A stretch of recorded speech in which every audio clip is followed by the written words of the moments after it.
팩트체크 코너로 이어가 보도록 하겠습니다. 오늘은 법조계 이슈 함께 살펴볼 텐데요. 이데일리의 성주원 법조팀장 모셨습니다. 안녕하십니까? 안녕하십니까? 네, 오늘 가장 첫 번째 이슈로는 대법원에서의 통상임금 관련 판결 짚고 가도록 하겠습니다. 최근 또 판결이 있었다고 하는데 어떤 부분이 달라졌습니까? 핵심 내용부터 좀 짚고 가죠. 네, 어제 이제 대법원의 전원합의체 판결이 나왔는데 그 정기 상여금의 통상임금 범위가 확대되는, 대폭 확대하는 그런 결론이 나왔습니다.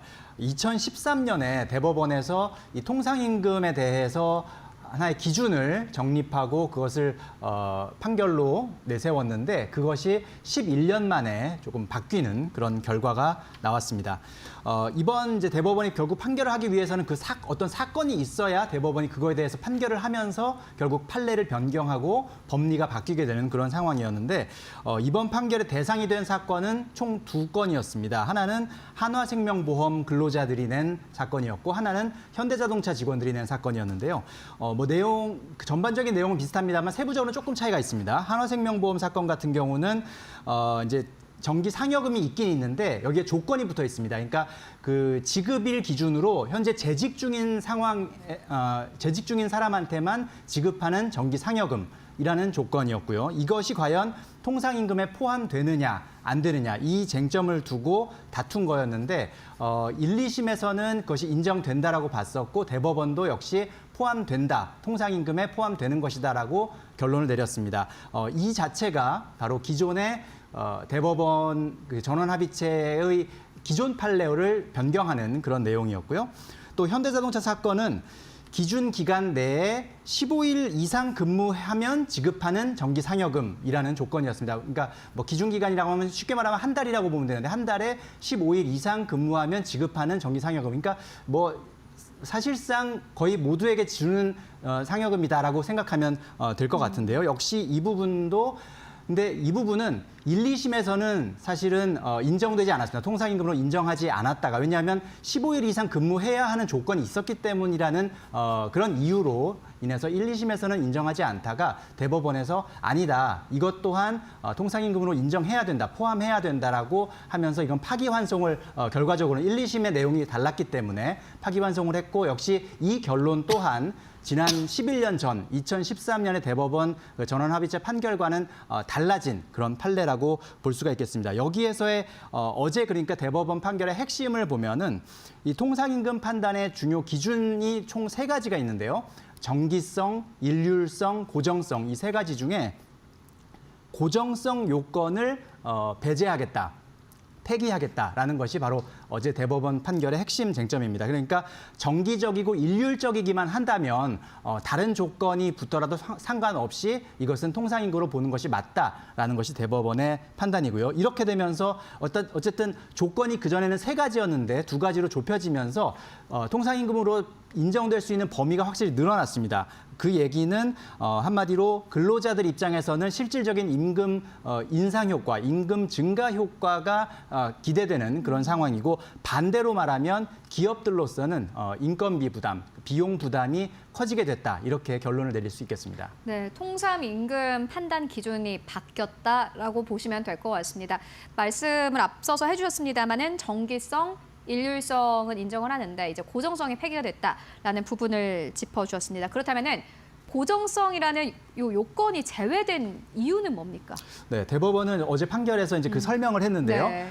고정성이 사실 이제 법적인 근거가 없다라고 짚었습니다. 그러니까 지금 현재 근로기준법 시행령을 보면은 통상임금에 대해서 정의를 하고 있는데 정기적이고 일률적으로 소정근로에 대해 지급하기로 한 임금이라고 명시를 하고 있습니다. 그러니까 거기에는 정기성과 일률성이 이미 법적으로 근거가 들어가 있지만 고정성에 대해서는 사실 현재 법령상에는 고정성에 대한 근거는 없는 상황입니다.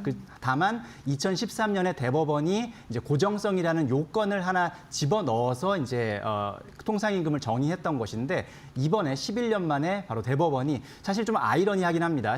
11년 전에 대법원이 만든 기준을 11년 만에 다시 대법원이 그 스스로 그 기준을 바꿨다는 데서 사실 법조계에서는 조금의 우려가 있습니다만 어쨌든 그런 부분이 가장 크게 작용을 한 것이고요. 그러니까 고정성이라고 하면 어떤 임금 내가 뭐 이 정도의 상여금을 받을 것으로 예상되는 확정되어 있다라고 생각되어지는 그런 성격을 바로 고정성이라고 하는 것인데요.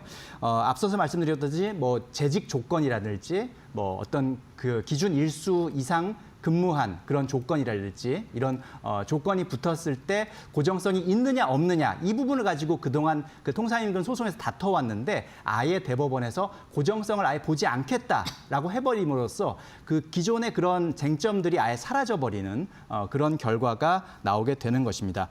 대법원은 이 소정 근로의 대가라는 본질에 충실해야 하는 것이 바로 통상임금의 성격에 부합한다라고 판단한 것이고요. 그러니까 근로자가 정해져 있는 근로를 제공하기만 한다면 그 대가로 정기적 또는 일률적으로 제공되는 모든 임금은 통상임금에 포함돼야 한다라는 기준을 제시한 것입니다. 새롭게 이제 요건이 좀 바뀌었습니다. 앞서서 말씀해 주셨습니다만 한화생명 그리고 현대차 이제 직원들이 네. 우리가 받은 상여금이 통상임금에 포함이 되느냐 이걸 가지고 지금 다툰 건데 네, 맞습니다. 그렇다면 이제 상여금은 통상임금에 포함이 되는 건가요? 뭐 변화가 있을 것 같은데 성과급도 궁금하고요. 네, 아마 이제 많은 근로자분들이 이제 직장인들이 워낙 이제 많으시니까 네. 아마 이 통상임금 판결에 대해서도 많은 관심. 어제도 사실 저희도 이제 기사를 처리하면서 많은 댓글과 또 실시간으로 많은 이제 그런 반응들을 볼 수가 있었는데 네. 쉽게 생각하면 그렇습니다. 그러니까 뭐 내가 정기적이고 일률적으로, 그러니까 뭐 사실상의 기본급이지만 내 임금 명세서상의 기본급으로 들어가 있지 않은 그런 항목들, 이런 항목들이 대부분 이제 통상임금에 포함된다라고 생각하시면 쉬울 것 같고요. 다만 여기서 한 가지 주목할 점은 근무 실적에 따른 성과급은 통상임금에 포함되지 않는다는 점. 이 부분은 어제 대법원의 판결에도 불구하고 역시 통상임금에 포함되지 않는다는 점은 주목을 해야 됩니다. 왜냐하면 이 근무 실적에 따라서 지급되는 성과급의 경우에는 결국은 이게 뭐 일정한 업무 성과 또는 평가 결과를 충족할 때만 지급되는 그런 것이기 때문에 소정근로 대가성을 갖추지 못했다라고 보는 것이 맞다는 것입니다. 그러니까 예를 들어서 어떤 뭐 한 해 회사의 실적에 따라서 올해는 우리 회사가 돈을 많이 벌었으니까 뭐 성과급을 많이 지급하고 올 한 해는 좀 실적이 안 좋았으니까 아쉽지만 성과급이 없습니다. 뭐 이렇게 이제 기업들이 많이 연말에 뭐 그런 결정들을 많이 하지 않습니까? 그런 경우에는 사실 보장되어 있는 상여금이 아니기 때문에 그런 경우에는 고정성 여부 상관없이 어쨌든 통상임금이 아니다. 정기적이거나 일률적으로 지급되는 것이 아니기 때문에 이것은 통상임금을 볼 수 없다. 뭐 이렇게 볼 수가 있겠습니다. 네, 성과급 기준도 만나보고 왔고요. 물론 이제 근로자들이 받아야 될 임금은 받는 게 맞습니다만은 기업들 입장에서는 갑자기 이렇게 변경이 되면 당연히 부담이 될 수밖에 없습니다. 어떻게 보십니까? 네, 맞습니다. 안 그래도 이제 이 판결이 나오기 전에 네. 한국경영자 총협회에서 분석을 한 결과가 있는데요. 이번 판결에 영향을 받을 수 있는 기업이 전체 기업의 4분의 1, 그러니까 한 26.7%에 달하는 것으로 일단은 분석을 했고요. 기업들이 추가로 부담해야 할 인건비는 연간 한 7조 원에 가까운 6조 8천억 원에 달한다.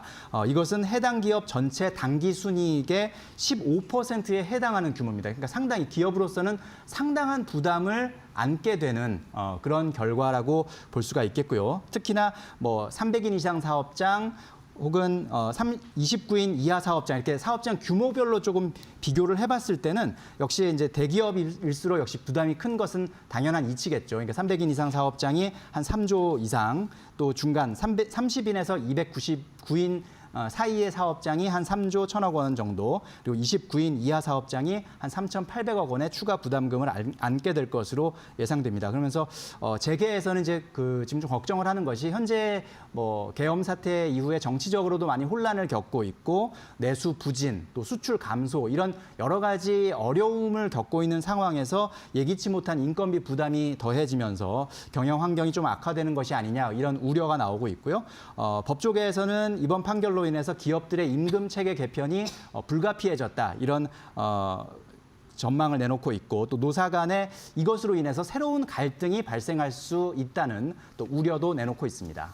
그리고 이제 요거랑 연결돼서 생각을 해보면은 대기업에 다니는 직장인들 그리고 중소기업에 다니는 직장인들 당연히 이 임금 수준이 좀 차이가 날 수밖에 없을 것 같은데 어떻게 보십니까? 그렇습니다. 일단 절대적인 그 임금의 차이가 일단 존재하기 때문에 네. 그러다 보면 통상임금으로 산입되는 그런 수당이나 각종 수당이나 이런 여러 가지 상여금들도 역시 대기업이 아무래도 조금 더 상대적으로 많을 수밖에 없고요. 실제로 경총의 분석에 따르면 300인 이상 대형 사업장 근로자의 경우는 평균적으로 월 30만 원 정도, 연간으로 치면 한 360만 원 정도가 더 임금 총액이 늘어날 것 같다라고 예상을 하고 있고요. 반면에 29인 이하 사업장, 그러니까 작은 소규모 사업장의 경우에는 월 2만 원이 채 안 됩니다. 17,000원. 그럼 연간으로는 한 20만 원 정도 증가에 그칠 것으로 전망하는데 결과적으로 보면 동일한 대법원의 통상임금 판결이지만 그 혜택을 보면은 결국은 전체 임금 근로자의 5%에 불과한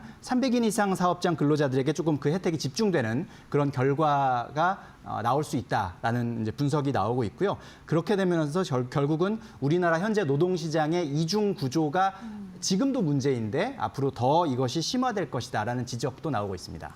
네, 그렇다면은 이 판례가 언제부터 적용이 되는 건지도 궁금합니다. 언제부터 좀 적용이 됩니까?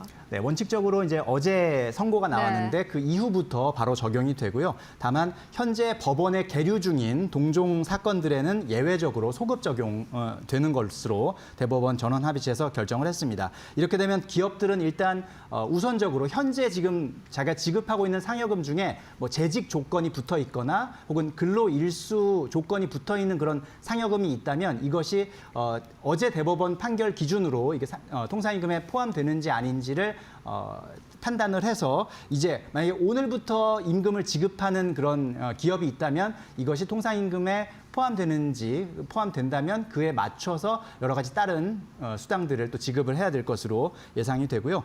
일각에서는 뭐 단체 협약 체결 또 취업 규칙 변경이 필요한 그런 부분이 있는데 이런 과정에서 노사 갈등이 또 예상되는 그런 부분이 있습니다. 그래서 원만한 합의를 위한 또 준비 작업도 필요해 보이고요.